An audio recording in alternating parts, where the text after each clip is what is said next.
नमस्कार दोस्तों, 25 जून 1975 को उस समय के तत्कालीन प्रधानमंत्री श्रीमती इंदिरा गांधी जी के द्वारा आपातकाल की घोषणा की जाती है। पूरे भारत में आपातकाल इमरजेंसी का प्रभाव हो जाता है। Proclaimed emergency.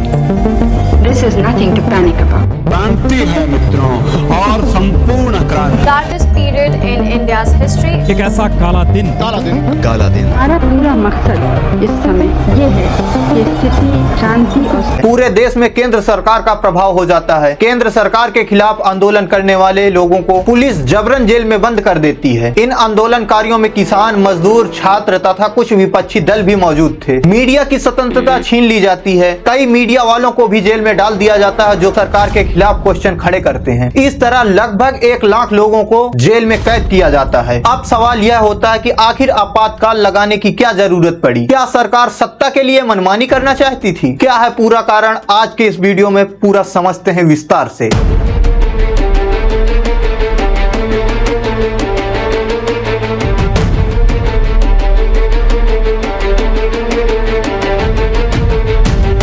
सबसे पहले इमरजेंसी आपातकाल क्या है, इसको पूरा समझते हैं। यह कब और क्यों लगाया जाता है, इसके सारे डिटेल में जानकारी समझते हैं। भारतीय संविधान के अनुच्छेद 352 में राष्ट्रीय आपातकाल का प्रावधान है। राष्ट्रीय आपातकाल उस स्थिति में लगाया जाता है जब पूरे देश को या इसके किसी एक भाग को सुरक्षा से, युद्ध से या बाहरी आक्रमणकारियों से खतरा उत्पन्न हो। इसके अलावा एक और नियम है कि देश के अंदर पनप रहे सशक्त विद्रोह के कारण भी आपातकाल यानी इमरजेंसी लगाई जा सकती है। भारत में इमरजेंसी 1975 से पहले भी 2 बार लगाई जा चुकी है। पहली इमरजेंसी 1992 में लगाई गई थी। यह वह दौर था जब भारत और चाइना के बीच युद्ध चल रहा था। उस समय भारत की सुरक्षा को बाहरी आक्रमण से खतरा घोषित किया गया था। इस वक्त देश के प्रधानमंत्री पद पर पंडित जवाहरलाल नेहरू मौजूद थे। दूसरी बार इमरजेंसी 1971 में लगाया गया था। यह वह वक्त था जब भारत और पाकिस्तान के बीच युद्ध चल रहा था। इस वक्त भी देश को खतरा समझते हुए पूरे देश में इमरजेंसी लगाई गई थी। तीसरी बार इमरजेंसी 25 जून 1975 को लगाई गई थी। उस समय पीएम पद पर इंदिरा गांधी जी तथा राष्ट्रपति के पद पर फखरुद्दीन अली अहमद मौजूद थे। आज हम इसी इमरजेंसी के बारे में बात करेंगे। यह इमरजेंसी 21 मार्च 1977 तक लगी थी। इसके बारे में जानने से पहले हम इसके पूर्व का पॉलिटिक माहौल समझते हैं। ईयर 1969 में इंदिरा जी ने 14 बैंकों का राष्ट्रीयकरण कर दिया था। भारतीय बैंकों पर अमीर लोगों का कब्जा था। अमीर और पूंजीपतियों के शेयर थे। अब वह सारा केंद्र सरकार के अंडर में चला गया था। इंदिरा गांधी जी के मुताबिक बैंकों का राष्ट्रीयकरण का उद्देश्य कृषि और लघु उद्योगों को बढ़ावा देना तथा नए उद्यमियों को प्रोत्साहित करना और सभी पिछड़े इलाकों का विकास करना था। बैंकों के राष्ट्रीयकरण से ग्रामीण इलाकों में बैंक सुविधाएं पहुंचने लगी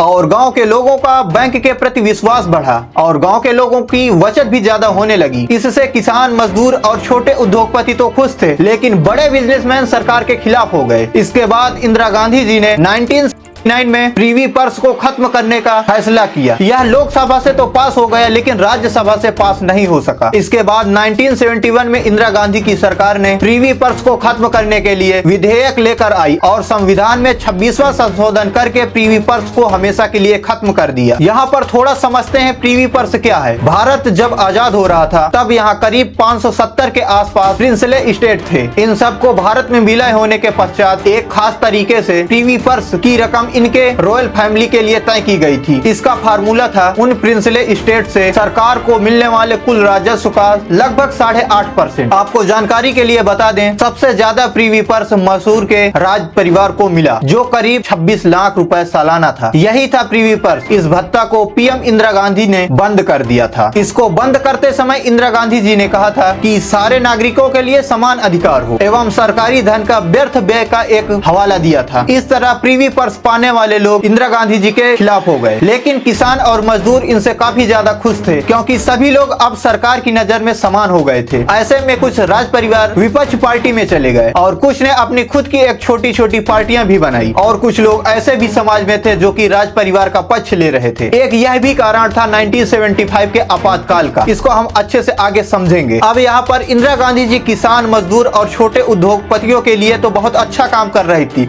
वो सिर्फ बिजनेसमैन और बड़े बड़े लोगों के प्रति, जो रॉयल फैमिली के लोग थे, उनसे अपोजिट हो गई थी। इसलिए इनकी छवि पूरे भारत में बहुत अच्छी बन गई थी। यही कारण था कि 1971 के लोकसभा चुनाव में 518 सीटों में 352 सीटें इंदिरा जी को मिली। उस समय यह कहा गया था कि पूरे संपूर्ण भारत में लोग इंदिरा जी को देखकर ही वोट कर देते थे। इस चुनाव में इंदिरा गांधी भी उत्तर प्रदेश के रायबरेली लोकसभा सीट से चुनाव लड़ी और वह लगभग 1 लाख से भी ज्यादा वोटों से विजयी हुई। उन्होंने अपने प्रतिद्वंदी और संयुक्त सोशलिस्ट पार्टी के प्रत्याशी राजनारायण को हराया था। उनके इंदिरा गांधी जी से कई मामलों में नीतिगत मतभेद थे, इसलिए वे कई बार रायबरेली से उनके खिलाफ चुनाव लड़े और हारते रहे और यही 1971 लोकसभा चुनाव में भी हुआ। लेकिन इस बार राजनारायण ने इंदिरा गांधी जी की जीत को इलाहाबाद हाईकोर्ट में चुनौती दे दी और यहीं से शुरू होता है देश की राजनीति का उथल पुथल का दौर। बता दें, चुनाव याचिका एक ऐसी याचिका थी जो किसी विशेष उम्मीदवार के चुनाव को चुनौती देने के लिए सीधे उच्च न्यायालय में दायर किया जाता है। ऐसी याचिका चुनाव परिणाम घोषित होने की तिथि से 45 दिन के अंदर दायर की जानी चाहिए। जन प्रतिनिधित्व अधिनियम 1951 में ऐसे आधारों की सूची दी गई है जिसके आधार पर किसी भी उम्मीदवार के चुनाव पर सवाल उठाए जा सकते हैं। जन प्रतिनिधित्व की धारा 123 के तहत कुछ भ्रष्ट आचरणों की सूची दी गई है जो सफल होने पर भी किसी उम्मीदवार के चुनाव को अमान्य घोषित करने का आधार बन सकते हैं। बड़ी इंटरेस्टिंग बात यह है कि इंदिरा गांधी के ऊपर कई आरोप लगाए गए, लेकिन 2 महत्वपूर्ण निष्कर्षों के ऊपर उनको अमान्य घोषित भी किया गया। नारायण द्वारा इंदिरा गांधी के खिलाफ लगाए गए आरोपों की सूची लंबी है। सूची में अधिकांश को कोर्ट ने खारिज कर दिया, लेकिन 2 आरोपों को सच मानते हुए उनको अमान्य घोषित किया। पहला आरोप था मंच और लाउड स्पीकर लगाने के लिए सरकारी मशीनों का उपयोग किया गया। इंदिरा गांधी जी के खिलाफ सबसे महत्वपूर्ण आरोपों में यह भी एक आरोप सिद्ध था। उनके चुनाव एजेंट यशपाल कपूर रायबरेली के जिला मजिस्ट्रेट, रायबरेली के पुलिस अधीक्षक और उत्तर प्रदेश सरकार के गृह सचिव ने 1 फरवरी और 25 फरवरी 1971 को चुनाव दौरे के सिलसिले में मंच और लाउड स्पीकर और बैरिकेड्स लगाने तथा पुलिस बल की तैनाती की थी। तथा दूसरा आरोप यह था कि चुनाव एजेंट के रूप में राजपत्रित अधिकारी का उपयोग। इंदिरा गांधी के खिलाफ दूसरा निष्कर्ष यशपाल कपूर को उनके चुनाव एजेंट के रूप में नियुक्त करने के संबंध में है। कपूर भारत सरकार में राजपत्रित पद पर अधिकारी थे जो प्रधानमंत्री सचिवालय में विशेष कार्य अधिकारी के रूप में कार्यरत थे। बाद में उन्होंने अपना इस्तीफा सौंप दिया और उन्हें अपीलकर्ता का चुनाव एजेंट नियुक्त किया गया। विवाद इस बात पर टिका था कि कपूर का इस्तीफा कब नियुक्त किया गया। कपूर ने 13 जनवरी 1971 को प्रधानमंत्री सचिवालय में विशेष कार्य अधिकारी के पद से इस्तीफा दिया और उनका इस्तीफा 14 जनवरी 1971 को स्वीकार कर लिया गया था। इस संबंध में प्रधानमंत्री सचिवालय ने 25 जनवरी 1971 को अधिसूचना जारी की थी। इसके बाद 4 फरवरी 1971 को कपूर को इंदिरा गांधी का चुनाव एजेंट नियुक्त किया गया था। हालांकि हाईकोर्ट ने माना कि इंदिरा गांधी ने 29 दिसंबर 1970 से अपने आप को चुनाव में उतार दिया था और यह भी माना कि यशपाल कपूर ने अपनी सेवा से त्याग पत्र 13 जनवरी 1971 को दिया था, लेकिन वह त्याग पत्र 25 जनवरी 1971 तक प्रभावी नहीं हुआ था। लेकिन यशपाल कपूर इंदिरा गांधी के निर्देश पर 7 जनवरी 1971 को मुंशीगंज में तथा 19 जनवरी 1971 को कलान में चुनावी भाषण दिया था। इसलिए यह निष्कर्ष निकाला गया कि इंदिरा गांधी ने अपनी चुनावी संभावनाओं को आगे बढ़ाने के लिए कपूर की सहायता प्राप्त की, जबकि कपूर सरकार के राजपत्रित पद पर आधिकारिक रूप से कार्यरत थे। हाईकोर्ट ने यह निष्कर्ष निकाला कि यह जन प्रतिनिधित्व अधिनियम की धारा 123 के 7 का उल्लंघन है। उस समय इलाहाबाद हाईकोर्ट के जज जगमोहन लाल सिन्हा थे। उन्होंने आरोप सिद्ध होने के कारण फैसला दिया कि जन प्रतिनिधित्व कानून के अनुसार इंदिरा जी को सांसद चुना जाना अवैध है और अदालत ने उनके 6 साल तक उनके कोई भी चुनाव लड़ने पर रोक लगा दी। ऐसी स्थिति में इंदिरा गांधी जी के पास राज्यसभा भी जाने का रास्ता नहीं बचा था। अब इंदिरा गांधी जी के पास प्रधानमंत्री पद छोड़ने के अलावा और कोई रास्ता ही नहीं बचा था। लेकिन कांग्रेस पार्टी को नया प्रधानमंत्री नियुक्त करने के लिए 3 सप्ताह का समय दिया गया। इंदिरा गांधी किसी और को प्रधानमंत्री बनाना नहीं चाहती थी। वह सोचती थी अगर किसी और को प्रधानमंत्री बना दिया गया तो उनकी पार्टी से पकड़ कमजोर हो जाएगी। ऐसे में उन्होंने अपने बेटे संजय गांधी से सलाह लेते हुए और जो 3 सप्ताह का समय मिला था उसका लाभ उठाते हुए हाई कोर्ट के फैसले के ऊपर सुप्रीम कोर्ट चली जाती हैं। सुप्रीम कोर्ट में इस केस की सुनवाई जस्टिस V.R. कृष्ण अय्यर ने की थी। जस्टिस ने अपने फैसले में कहा कि वे इलाहाबाद हाई कोर्ट के फैसले पर पूर्ण रोक नहीं लगाएंगे, लेकिन सुप्रीम कोर्ट ने इंदिरा गांधी को प्रधानमंत्री प्रधानमंत्री पद पर बने रहने की अनुमति दे दी, लेकिन कहा कि वे अंतिम फैसला आने तक सांसद के रूप में मतदान नहीं कर सकती हैं। इधर उत्तर प्रदेश में यह कोर्ट की कार्रवाई जारी थी। उधर गुजरात में भी दंगे शुरू हो गए थे। 1971 के चुनाव जीतने के बाद कांग्रेस पार्टी के अंदर काफी ज्यादा करप्शन हो गया था। कहा जाने लगा था कि पार्टी में जो भी नेता इंदिरा गांधी के ज्यादा करीबी है या इंदिरा जी का जो ज्यादा पपेट बनकर रहता है, वही व्यक्ति राज्य सरकार का सीएम बनता है। यह आरोप उस समय कांग्रेस पर लग रहे थे और यही गुजरात में भी हुआ। घनश्याम ओझा की जगह चिमन भाई पटेल को गुजरात का नया सीएम नियुक्त किया गया। चिमन भाई के खिलाफ काफी भ्रष्टाचार के आरोप लगे। उनको चीमन चोर कहकर पुकारा जाने लगा। इसमें छात्रों ने आंदोलन शुरू किया। इसके बाद मजदूर और किसान सभी लोग शामिल हो गए, जिसमें कई जगह भारी संख्या में प्रोटेस्ट देखने को मिले। बसों को जलाया गया, रोडों को जाम किया गया, पुलिस के साथ पथराव भी हुए। आंदोलनकारियों की मांग थी कि सीएम को पद से हटाया जाए। इसके बाद इंदिरा गांधी जी ने गुजरात की स्टेट गवर्नमेंट को डिसॉल्व कर दिया। इसके अलावा इंदिरा जी के पास कोई ऑप्शन ही नहीं बचा था। गुजरात के इस आंदोलन को नवनिर्माण आंदोलन नाम दिया गया। यह होते होते 1974 का समय हो चुका था। इससे एक साल पहले 1973 में भयानक ऑयल क्राइसिस देखने को मिला दुनिया भर में, जिसका असर गरीब लोगों के पॉकेट पर पड़ा। क्रूड ऑयल का दाम 300% तक बढ़ गया था, जिससे भारत में महंगाई काफी ज्यादा मात्रा में बढ़ गई थी। इसी तरह 1974 में गुजरात की तरह बिहार में भी एक मूवमेंट की शुरुआत होती है और यह मूवमेंट छात्रों के द्वारा शुरू किया जाता है, जिसको लीड किया जा रहा था जेपी नारायण के द्वारा। यह आंदोलन कांग्रेस के करप्शन के खिलाफ हो रहा था। उस समय कांग्रेस पार्टी बहुत मजबूत पार्टी थी और उसके अंदर काफी मात्रा में करप्शन भी देखने को मिल रहे थे। इसी सब के बीच एक लीडर गोरगे फर्नांडिस, इन्होंने 3 दिन के लिए रेलवे स्ट्राइक करवाया। इनकी मांग वर्कर की बेटर वर्किंग कंडीशन और सैलरी के लिए थी। उस समय देश में लगभग 17 लाख वर्करों ने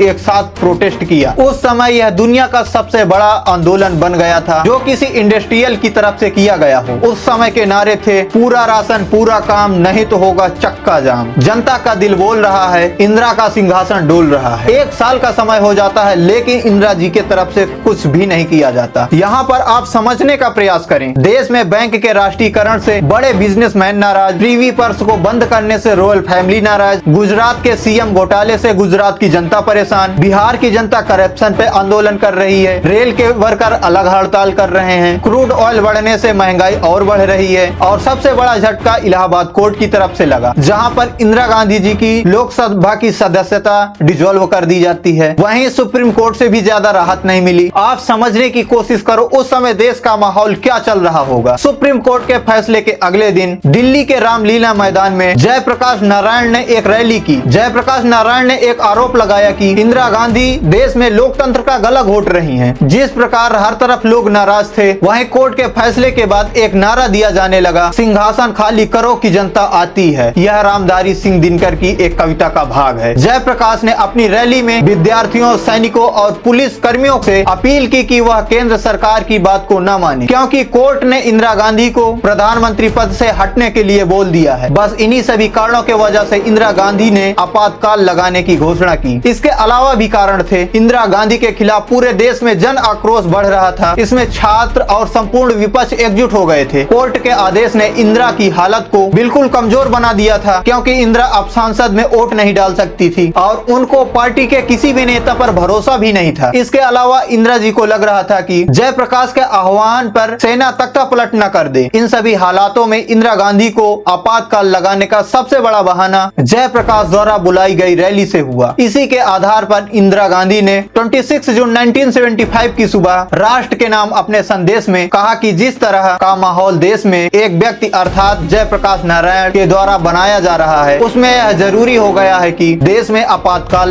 लगाया जाए, ताकि देश की एकता और अखंडता की सुरक्षा की जाए। इस प्रकार देश में सबसे ज्यादा दिनों तक चलने वाला आपातकाल लगाया गया। इसमें सरकार के खिलाफ आंदोलन करने वालों को गिरफ्तार किया गया। इस समय पूरा तानाशाही का माहौल था, जैसे कि हमने शुरुआत में भी बताया है। आई होप आपको यह जानकारी पसंद आई होगी। वीडियो अच्छी लगी वीडियो को लाइक कर दीजिए और चैनल में पहली बार है तो चैनल को सब्सक्राइब कर लीजिए। हम ऐसी ही वीडियो नॉलेज भरी बनाते रहते हैं। अगर वीडियो अच्छी लगी हो तो वीडियो को लाइक करें, अपने दोस्तों के साथ शेयर करें, जिससे यह जानकारी उन तक भी पहुंचे। हम आपसे मिलेंगे अगले वीडियो में, तब तक के लिए जय हिंद दोस्तों।